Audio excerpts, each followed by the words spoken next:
supermarkets and go driving a half an hour home and not realising you're a bit fatigued today. Yes, I'm exhausted. My kid was up at 4:30, raging, full party mode, which seems to be a regular occurrence these days.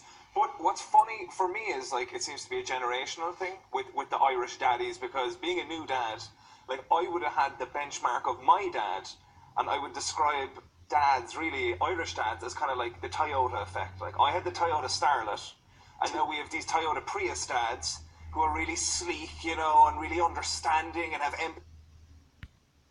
I had the bog standard 1 litre, did a great job, wasn't very easy on the eyes, but got you to where you needed to be. Do you know what I mean? Yeah. Like, you know, there's always, like, I feel like a symbiotic relationship between the Irish mammy and the Irish daddies. Like, the daddy has to be that tough element so that the baby can run to the Irish mammy and have the Irish mammy.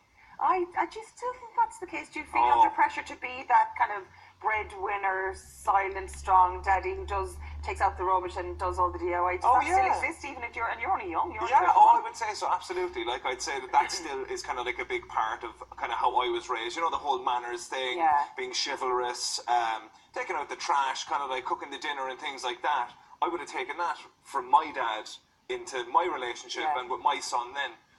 With a couple of things evolved, like, you know, the kind of metrosexuality of fathers that, like, in this day and age. So is that a conscious thing then for you then? There's stuff that, like, the relationship between your dad and yourself, is there stuff that you'd say, I definitely do that with my kids? Or is there stuff that you consciously changed?